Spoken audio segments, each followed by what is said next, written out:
샬롬. 9월 23일 화요일 해피밀에 오신 모든 성도님들을 주님의 이름으로 환영합니다. 때때로 우리는 복음으로 인하여 환난과 역경을 경험할 수밖에 없습니다. 이것은 필연적입니다. 복음을 받아들이고 복음으로 살아내는 그리스도인들에게 이런 환난과 역경은 필연적이에요. 중요한 것은 그것을 어떻게 받아들이는가입니다. 하나님을 향한 믿음이 있는 그리스도인들은 믿음을 증명할 좋은 기회로 삼을 것입니다. 하지만 나를 향한 믿음, 세상을 향한 세속적인 믿음이 있는 자들은 얼굴을 찌푸리고 왜 나만 겪는 고난이냐며 불평하고 원망할 것입니다. 나를 그리스도인으로 삼아주신 하나님을 향해 손가락질할 것입니다. 바라기는 환난과 역경을 기회로 삼는 우리 모든 평안의 성도님들이 되시기를 소망합니다. 오늘 우리가 함께 나눌 은혜의 주제는 사랑이 없어입니다. 우리의 사랑이 어떻게 사라지는지 점검하고 또 주님의 사랑을 붙드는 좋은 기회가 되기를 소망합니다.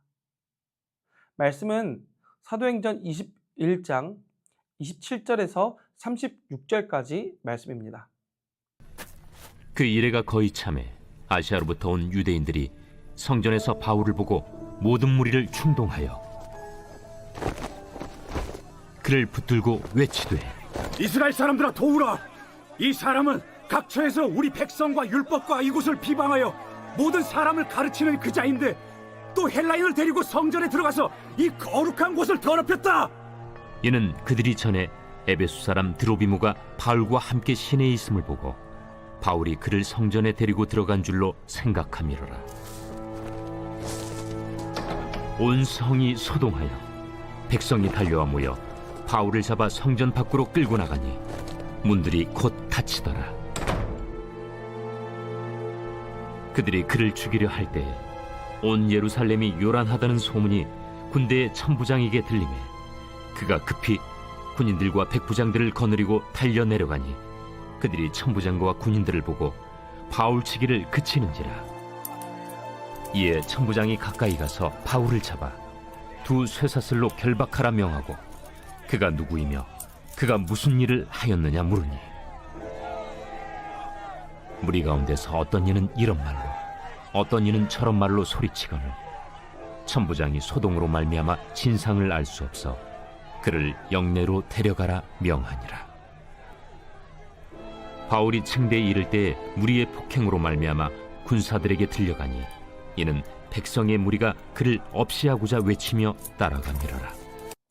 사랑하는 연인 간에 사랑이 있을 때는 뭘 해도 사랑스러워 보입니다. 침을 흘리며 자는 모습도 사랑스럽습니다. 헝클어진 머리도 사랑스럽습니다. 치아에 낀 고춧가루도 모두 사랑스럽고 용납할 수 있습니다. 하지만 사랑이 사라지면 어떻게 될까요? 그 사람을 향한 나의 사랑이 식어지면 어떻게 될까요? 그 사람이 아무리 멋있고 아름다워도 사랑스럽지가 않습니다. 그의 사소한 것 하나하나가 다 마음에 들지 않는 거죠. 밥을 먹는 모습도, 신발을 가지런히 두는 모습도, 주말에 앉아서 TV를 보고 있는 모습도 다 마음에 들지가 않습니다. 오히려 미운 마음이 막 피어오르는 거죠. 즉 상대방의 어떠함이 중요하지 않은 것은 아니지만 어떤 측면에서는 상대방의 어떠함보다도 나의 어떠함이 더 중요한 것은 아닐까 한 번쯤은 생각해 보게 됩니다. 사도 바울은 약속한 서원을 감당하기 위하여 7일 동안 성전에 머물렀습니다. 그때 유대인들이 사도 바울을 목격했어요. 만약에 이들에게 사랑이 있었다면 오랜 기간 복음을 위해 출타했었던 여행을 했었던 사도 바울을 반겨주는 것이 일반적인 상식이었을 것입니다. 당연하죠. 하지만 그들은 모든 무리를 충동하였습니다. 충동의 사유는 바로 28절, 29절인데요. 그 내용을 보면 첫 번째 소문, 두 번째도 소문이었습니다. 그들은 사도 바울이 각처에서 백성과 율법과 성전을 비방하여 가르친다라는 것을 들었습니다. 하지만 그것은 사실이 아니었습니다. 소문이었습니다.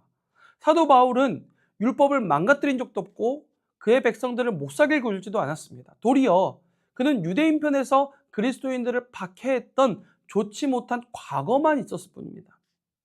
그리고 그가 에베소 사람 드로비모와 시내에 있었다고 해서 그들이 성전에 출입한 증거가 되지는 못합니다. 그럼에도 불구하고 그들은 이조차도 소문으로 만들어서 사람들을 충동하고 사도 바울을 위험에 빠뜨렸습니다.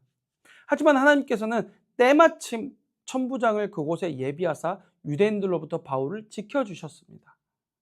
주님이 믿지 않을 자들이라면 구금되는 것이 왜 하나님의 예비하심이냐라고 반문을 할 수도 있겠죠. 하지만 주님께서는 그런 어려울 때마다 일반적인 상식으로 일하시지 않으셨습니다. 감옥에서 지진이 일어나게 하시고 감옥 문이 열리게도 하셨습니다. 유대인들에게 사랑이 있었다면 오늘 이러한 일들이 발생하지 않았을 것입니다. 소문이 정말 소문인지 확인하고 바른 정보를 취하려고 했을 겁니다. 바르지 못했다면 사랑으로 사도 바울을 가르치고 교육해야 하죠. 하지만 그들에게 그것은 중요하지 않았습니다. 그들에게는 사랑이 없었기 때문에 오늘 이러한 사달을 낸 것입니다. 오늘 우리에게는 사랑이 있습니까?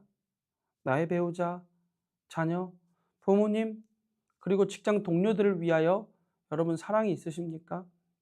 소그룹원들을 향한 여러분의 사랑이 있으십니까? 그리고 그 사랑이 여전히 지속되고 있습니까?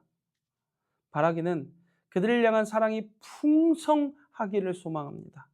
그를 위해 우리가 묵상해야 하는 것은 십자가 사랑입니다.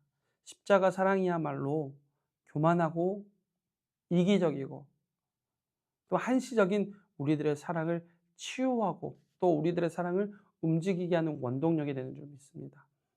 십자가 사랑으로 늘 겸손하고 온유함으로 맡겨진 이들을 사랑하는 우리가 되기를 소망합니다. 첫 번째 질문입니다. 어떠한 일을 해도 미운 사람이 있나요? 두 번째 질문입니다. 왜 미운 감정이 생기나요? 나 때문은 아닌가요?